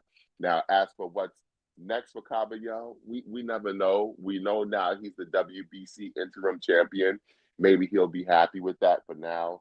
But I do think that Frank, and I trust Frank with the heavyweights, I think that they'll match him nicely and get him a couple wins here. It's just too bad Universum is not big in boxing anymore, because Universum would have did a whole lot with him, over in Germany. But maybe he could call up my guy Ingo at Aegon Sports and maybe see what they could do with him. But for now, he's just gonna beat up anybody they put in the ring with him.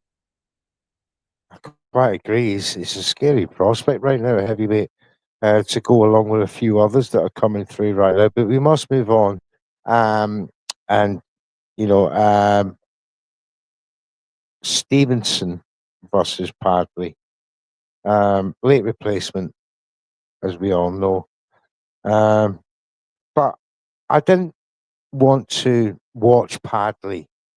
I wanted to watch Shakur Stevenson. Remy, what did you make of the performance? But very quickly before that, I just want to say I'm a Shakur Stevenson fan, and I just like to see him back in the ring, and he did what he's supposed to do. But what do you think? Yeah, I picked him by TKO, and people were laughing at me like during the fight when it was happening. I even thought like, I might have been wrong in this one picking him by TKO, but he ended up getting it in the ninth. I'm not gonna lie, I don't really care to talk about that. I'm just trying to see, man, are you gonna get in there with Tank next? What's gonna happen? Because that fight, that situation isn't gonna put him in position to get that Tank fight, because it's just the optics is just not there to me right now. And I would love to see the fight as soon as it can happen, but like, yeah, Shakur, he put on a good performance. You know what I'm saying? It was obvious levels between them. I think he should be trying to get the biggest fight he can next, like, absolutely, and just, hope he's healthy, because he was, shaking that hand in that fight. I forgot what round it was, but that's not a good sign. I don't see Shakur fighting that late into his career. I think 35, 40 area is his last stop. He might could get some catchweight fights in between 40 and 47, maybe when he gets a bit older, but yeah, that's concerning to me. I do think he is a special fighter, but he, them hands look, they real iffy, bro. Thanks, mate. Mr. IOTBE.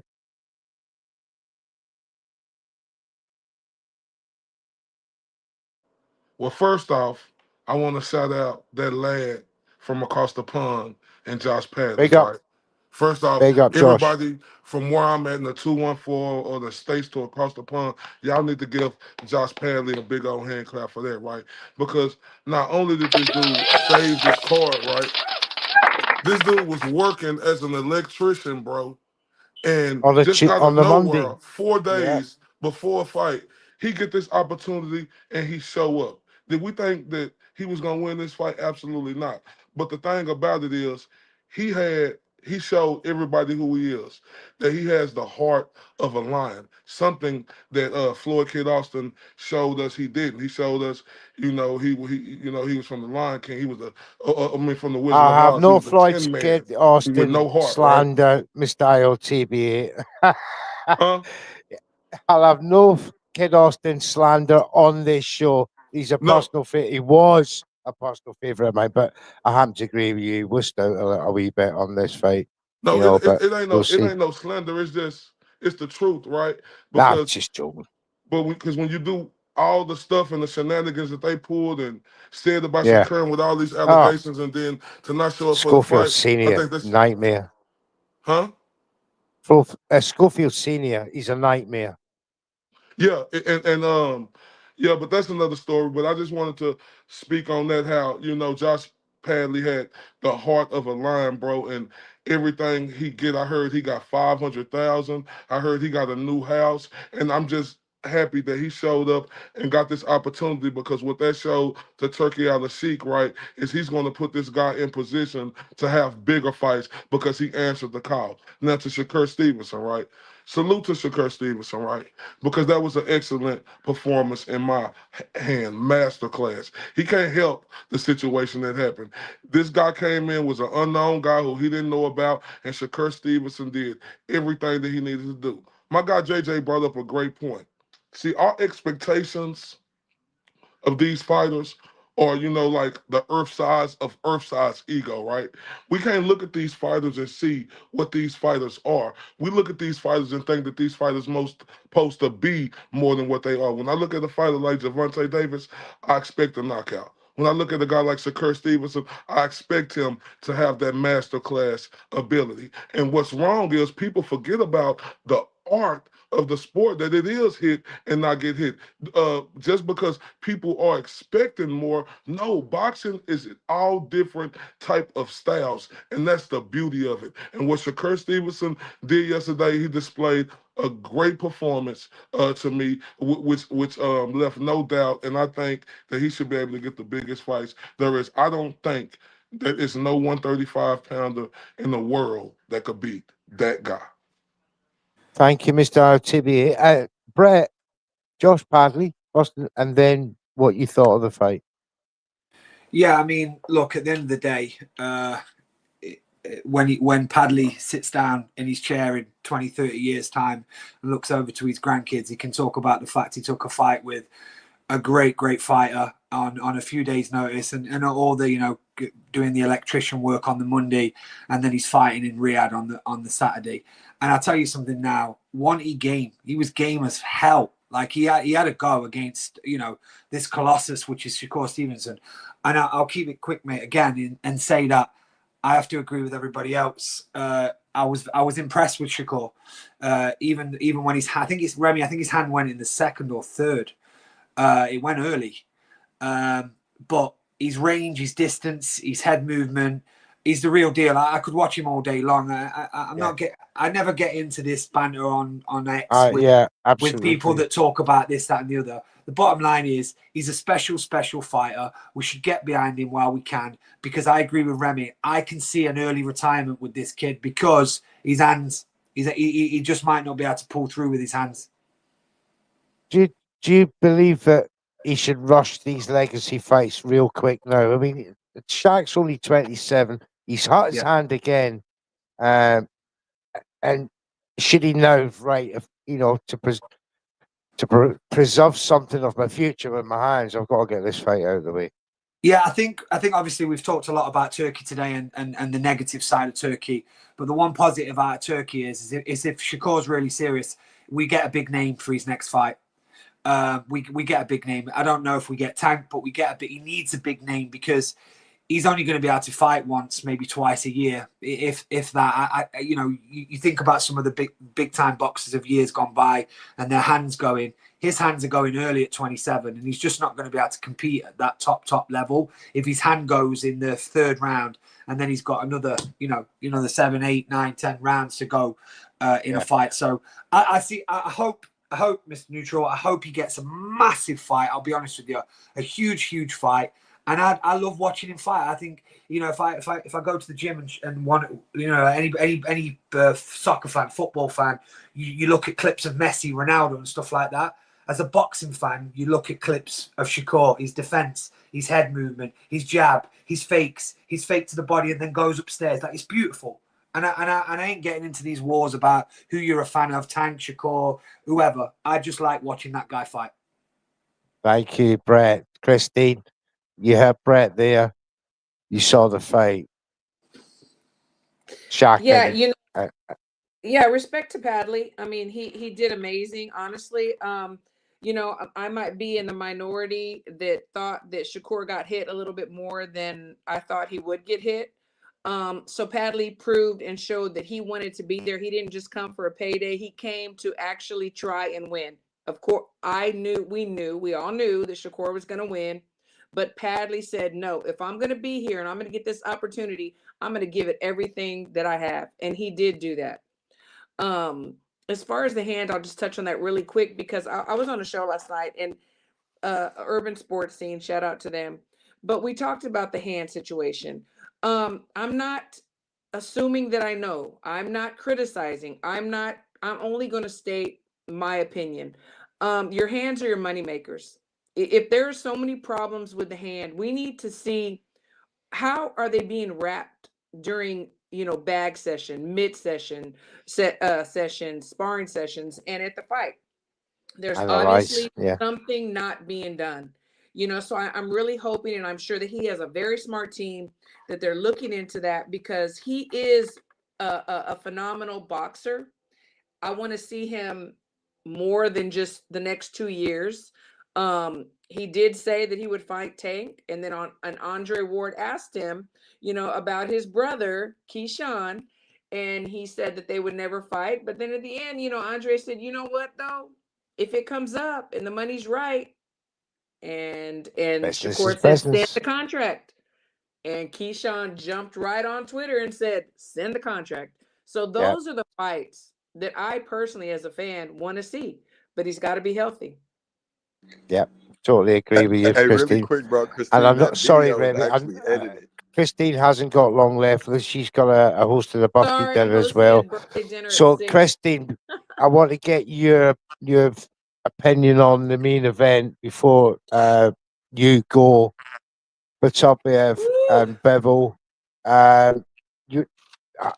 believe you think Beterbiev should have had it, but it is what it is. I absolutely do. I do. You know what? This is so, I don't want to say this is funny, but I was watching, some of the things that were going on, with Turkey in the corner of his guy. And then I was watching how there was the draw and this and that. And I'm like, okay, there's an agenda here. There's an agenda here. And I want to see how this fight plays out. The commentating, the commentating. If Yeah, you have never watched boxing before in your life and you only listen to the commentating, man, yeah, Bivol just like beat the brainwashed. shit out of Beterbiev. You know what I'm saying? Um, but if you turn it off and you're just watching, the early rounds, Beterbiev, how he kept touching the body, they never called it. He was landing shots, they never called it. Mm. Um, I will, yes, Bivol, he started picking it up later, mid to later rounds. He did, but I had it 7-5 Beterbiev. Um, and I got a lot of criticism, but you know what? I don't care. I call Stand what on I that hill. yeah, I call what I see, and I don't call it for people to think I'm right or wrong. I do it because it's fun, and I like to get on there and talk about boxing. But I didn't think it was a robbery. I would have been Hmm. happy with a draw, but Yeah. I don't think that the right man had his hand raised. Okay. No, very quickly before you go, Parker and Macaulay. Hey, Parker, he's the man. He's the man. I mean, yes, Bacoli, he came up there. He probably got like 5 hours of sleep max. I'm a fan of Bacoli too, but Parker has kind of been. I don't know. He's like the stepchild that hasn't been heard and that nobody was looking at for a while. And now it's like, look, I'm doing what y'all said. I belong up there. I belong up there, and he does belong up there. I was All in. right. It was great. It was fabulous. Right. Thank you, Christy. We're going to let Thank you you go. so much. I Respect to want to say a big everybody. thank you to Appreciate you it. and your wonderful co-host for coming on. Yes, yes. This As is great. usual, We'll be on. We'll much be on Wednesday. appreciated. Got a great show. Thank you. Make Take sure care. you guys tune in to In the Ring with Christy on the Wednesdays. I believe it's around 2 a.m. UK, Bye, Christine. 9 p.m. Have a Bye. good one. Thank you, Thank y'all. Christine. Bye. Bye. Right, guys. Remy, sorry to have interrupted you before. You're about to say something on that last issue.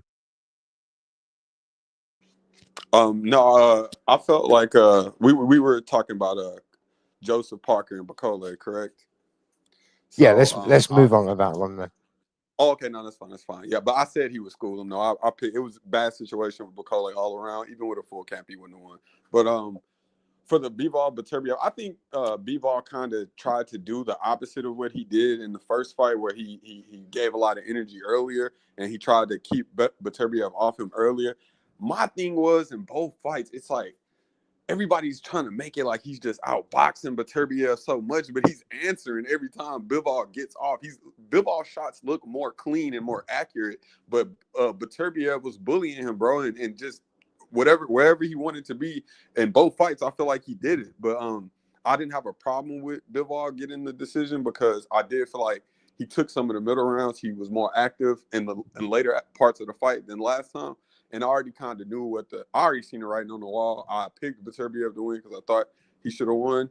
The first fight more clear. People were making it like, I thought he won clearly. But the second fight, I felt like there was a certain complexion about it and that Bivol would get the decision. It'd be a third fight. And I'm just super annoyed, bro.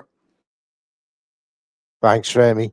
Mr. IOTBA, firstly, your thoughts on Parker Bacoli, and then obviously the main event. First off, I shout out to Joseph Parker, right? He did what he was supposed to do. He had the full training camp, right? He had the full training camp. And anybody with two eyes know if you have a full training camp and somebody's coming in off the couch, that's an easy pick, right? Now, was the odds if Bacoli knocked him out in the first round enticing to bet on? Absolutely. It was a plus 1,400. You'll win a lot of money. But I had Joseph Parker winning this fight. But listen, shout out to Bacoli, right? Because he was another one who showed up and showed out when a fighter, and I don't have nothing to say about Dubois because he is the real deal. I believe everything that they say about him, right? He had to get out the fight, and Bacoli came in and took the fight. I look at it like this, right? We know that wasn't the best Bacoli. We know that he didn't put in a full training camp, right? But what happened was Bacoli got a huge payday for 2 rounds, bro. A huge payday for 2 rounds. And I think at the end of it all, that's the icing on the cake because I did never give him a chance to win this fight. Now, to Arthur Beterbiev or Beterbiev and Dimitri Bivol, I had Dimitri Bivol winning this fight, right? You know, it wasn't no controversy or nothing like that to me. Like I say, this is the sweet science. Like my guy, the boxing man, say it's beautiful to look at, right? And this is just me. I had Bivol winning the first 3. Then I had Beterbiev winning the next 3. Then I had Bivol winning the next 2. This is the thing right here. This is where Bivol got smarter in this fight. Instead of thinking that he has to give everything into it, he won early rounds. Then he rested for a second. They was even on TNT Sports because I was watching the broadcast across the pond. They thought something was wrong with his hand. But he showed us that nothing went wrong with his hand. That was the game plan for him to make Beterbiev work, move around the ring. And when I tell you, if Beterbiev threw 2 punches, he was throwing 4 punches. And that's how you win a fight. And I think the beautiful boxing display he put on was the rightful winner. Now, going into this fight, I did, get in my conspiracy theory, thinking that, I think they're going to give Bivol this fight because it's a case where you could say Bivol won the first fight. But I picked Beterbiev to win the first fight, and I thought Beterbiev won the first fight. But I picked Bivol to win this fight, and I thought he won, and I thought, shout out to him for being undisputed, and shout out to all his haters, right? We ain't going to mention them. It's a lot of his haters who was congratulating the other guy, and now I'm glad he had his moment to put this back in their face. Thank you, Mr. RTB. Great points, Brett. Right man one. Yeah, just to go back on my analysis of the Bicoli Parker. Yes, please start as well. Yeah, just be quick on that, mate. Look, at the end of the day, I mean, IOTBA said that all credit to Bicoli coming from Congo, the Congolese, and just 4 flights or whatever, 3 flights, what it was, turning up at stupid o'clock in the morning. At the end of the day, fighters are fighters, and if you give them enough money, right? Some of these guys aren't bothered about the O. What they're bothered about, or the L. What they're bothered about is securing the bag for their family.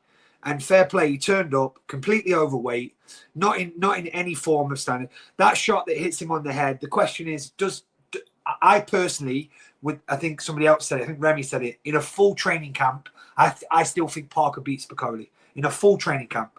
But does that shot that hits him on the top of the head when he's not at his peak of his fitness, does that wobble him as much as it does if he's had a 8, 9, 10 week training camp? At the end of the day, I don't know how hard that shot was, so I can't answer that question. But what I will say about Bicoli is, I'm not saying he's the bogeyman. Like if you want to talk bogeymans, let's go back to Caballero. That's a proper bogeyman. At the end of the day, we're talking about some guy that exposed Jared Anderson, of which none of us knew how good he was going to be either. Right? None of us knew how good he was going to be, but he exposed him. So in all fairness, all credit to Bicoli for taking the fight. Hopefully he takes some good money back to his family now. He's going to get in loads of big fights. Turkey loves him. He's got a great personality. I loved how he went and kissed Joseph Parker after the fight and told him how thankful he was. What a guy. He's been knocked on his ass in 2 rounds, and then he still gives him a kiss and a cuddle afterwards and thanks him. So I want him to get another big fight. And hats off to Joseph Parker. I personally thought he was going to beat Dubois as well. I just feel like he's in the twilight of his career now. He's invincible in terms of some of the names that he's had. He's got Zhang on his record. He's got Wilder on his record. You can say what you want about where they are in this stage of their career. Now he's got Bicoli on his record after 2 rounds. Let's see Joseph Parker kick on and move on. In terms of the top fight, listen, lads, let's all be honest. If in the first fight, if you picked 1 round either way, whatever, like no one's fighting, no one's arguing, no one's having a big massive row on Twitter. This time around, some people have Beterbiev, some people have Bivol. Like that's how close these 2 individuals are. You just can't pull them apart. We could watch the 3rd fight, and I guarantee it's probably going to be the same. Exactly the same. The only way I thought it'd be different, though, Mr. Neutral, was that I thought that I was worried for Bivol that Beterbiev would step on the gas a little bit more and be spiteful and throw more spiteful shots. But he didn't necessarily throw the spiteful shots. What he did is he felt him out again, and he landed good shots. And I'm not saying it was a landslide. I hate to admit this, hate to admit this, because I think he's a fucking idiot. But I had the same scorecard as Chris Mannix. And I hate to admit that. No, that's hilarious. I'm sorry, Remy. Remy, don't cancel me on the channel, buddy. But I had Bivol winning by 2 rounds, but I just was in awe watching it, lads. Just in awe of watching the whole that, you know, everything else that we had leading up to that, and then you get that as the dessert, as the last little bit that you're gonna get. Wow. Yeah. You know, and you can say what you want. So I think I've read. Well, I don't want to see a third fight. Who cares what these part-timers think? I want to see a third fight. I want to see it. And them two want to see the fight as well. Let them have a third fight. They want it. And, you know, absolutely tremendous points, Brett. Thank you. Ra, we don't know what the bag was. We can only speculate. But I go ask you the question: was it worth losing the IBF spot for the bag? Again, we don't know how much it is or was. We would have to presume it was worth it. Yeah, because in purely boxing terms, it was a disgraceful fight. I mean, a guy clearly not in any sort of fight condition going up against someone who's had a full training camp at the highest level of the sport. I mean, in actual fact, if it didn't have Turkey's money behind it, that's the sort of thing the board wouldn't sanction normally. I'm guessing they just went by Billy Nelson's claim that he was in a state to fight. But again, for both men, like I said, because of the whole Usyk situation and with the belts, they're both going to be in limbo. I don't think Uncle Frank is going to want Parker to fight Dubois now. Because I agree with Brett. I think Parker, his boxing has really come on under Andy Lee. I think he'd have outboxed even a peak Bacoli and a peak Dubois. My prediction originally for the fight was that Parker would outbox Dubois, but get shafted on the scorecards. That was my prediction. And I think Uncle Frank is going to, just like I said, much like with Kabayel, they're really good heavyweights, but they don't make anyone any money. So he's just going to keep him in their back pocket till he needs them. Yeah. So, yeah, for both men, I don't know whether that fight does much. I just hope they both got paid a lot. As for the main event, I had Bivol winning 7-5. I had him winning the first fight very clearly. In fact, I went on record saying I think the first fight, I thought he won the first 9 rounds. All our colleagues in the media sphere, of course, slated me for it, which is cool. The guys who are paid to judge fights come out with bullshit scorecards as well. So why can't I? I'm not getting paid for it, and it ain't affecting anyone's careers. But yeah, I actually would like to see Bivol fight someone else now. You know, again, as a selfish boxing fan, these aging fighters like Beterbiev, that they hold things up. They're so injury prone. They need so much recovery. And incidentally, my pre-fight prediction was the quick turnaround is going to cost Beterbiev. At his age, he probably needs to only fight once a year because it probably takes him 3 or 4 months to recover from a training camp. So I don't want Bivol to hang around whilst Beterbiev is ready to fight again. I think, yeah, I'd love to see the Benavidez fight. Or the Callum Smith fight. How about Callum Smith challenge for the undisputed light heavyweight championship at Anfield in the summer? Get a couple of the other big Liverpool names there. What an absolute idea. How about that? Something different for us British fans. Sorry, Mr. Americans. Mr. Neutral, I've got to bounce. It's been a pleasure speaking with you all, boys. Thank you, Mr. The Boxing Man, Brett.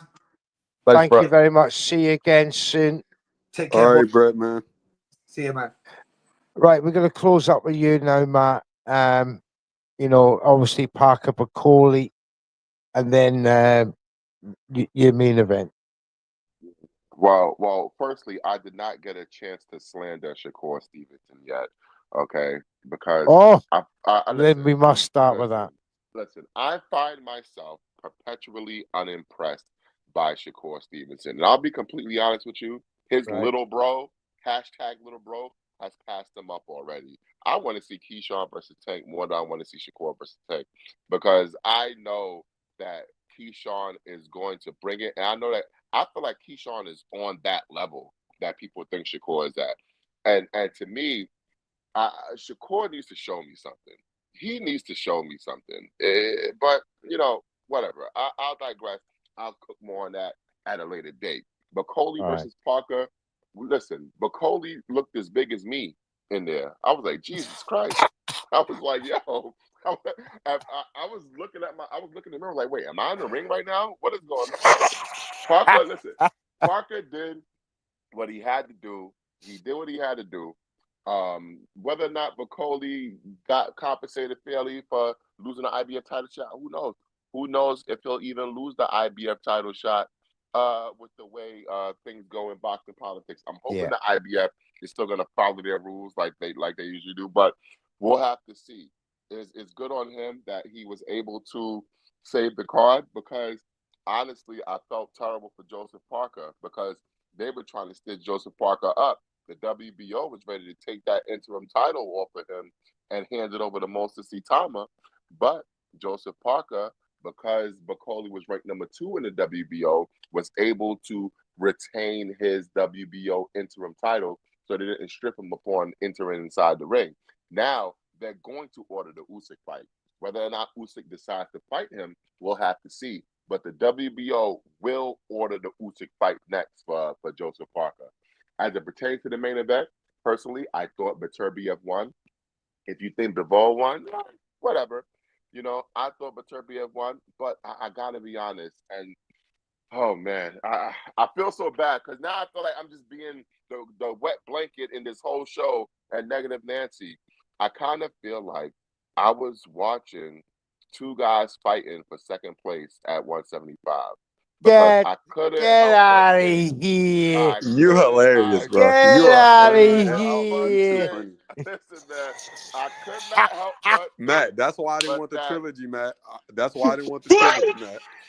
listen, that little fat kid from Arizona that grew up into the Mexican monster, I think he beats both of them, and I need to see it Oh, next. I man. need to see it next. That's what I need to see. You want Jake Paul next for Benavidez. Never mind them two monsters. Right. Because listen, I need David Beterbiev to be a big enough name for Canelo to finally grow up here and fight him. Yeah. Because clearly the powers that be in boxing, the media, his fellow colleagues, they're not pushing for it hard enough. They're not embarrassing Canelo enough to talk him into fighting Benavidez. So Benavidez got to do whatever it is he got to do to get that Canelo fight. And if it means he got to clean up a YouTuber, if it means he got to slap around two pensioners in Beterbiev and Bivol, then so be it. But ultimately, all roads lead to David Benavidez. And I was completely convinced of that last night. All right. Thank you, Matt. Is there anyone else got any more before we end the show? I just want to chime in real quick on that too, because I think that's like really pivotal to David being able to get the Canelo fight.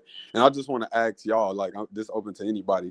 Like, do y'all think Canelo would kind of make David pull a Chad Dawson and come down to 68 so he could, strip a little bit of that weight off of him? Said he couldn't really make the weight anymore. Or do you think if he goes through Bivol specifically, that Canelo would be, enticed to go up to 75 and fight for all the belts? No to both is my opinion. And Mr. Neutral, I've got to have the last word. Matt, you set the scene brilliantly. Great that someone's negative Nancy. You know why? We need people who are not butt kissers. And just to conclude, I've been saying it all in the build-up. This card was not as good as Don King's super cards of the 90s. And the way the fights turned out, I think that's sort of borne out. I think there was only 3 good fights on the card. 2 of them were disgraceful fights that shouldn't have happened. And 2 of them were duff fights where they didn't really turn up. So yeah, that's what happens when you get guys who are essentially just contenders being passed off as elite fighters. Well, I'm with this. I'm all about seeing the rubber match, right? We don't get that often when you see two great fighters who are at this level who put on two extremely close fights. A lot of people thought Bivol won the first fight. People saying that they thought Beterbiev won this first fight, but Bivol won the second fight. Beterbiev won the first fight. David Benavidez, the American monster, because we know Canelo is really the Mexican monster. He really the Mexican monster. So David Benavidez, the American monster, he's gonna have to wait his turn or fight against a guy like somebody stated earlier in Callum Smith. Like fight against Callum That was Smith. me. He's going Yeah, to have that to was wait me. his turn because at the end of the day, this next fight needs to happen because we rarely see great trilogies in boxing, and this is probably the best trilogy we had in a long time. So this fight needs to be next. Benavidez versus Callum Smith need to face each other, and then the winner out of each fight face the next guy. Well, on that note, Mr. IOTBA, thank you for closing this show. Matt, Brunch Boxing. Make sure you guys like and subscribe to Matt's website and also his YouTube page. And Brunch Boxing on a Saturday in the UK is around 4 p.m. We got Ra from Punch Out Boxing. Thank you for joining us. Mr. IOTBA from the Spit Bucket podcast with his good chum, Mr. JJ Solomon. Thanks again for coming on, you guys. We had it in the ring with Christine. We had Brett, the boxing man. Many, many others. I can't remember off them, but thank you so much. It's been a tremendous show of a great card last night.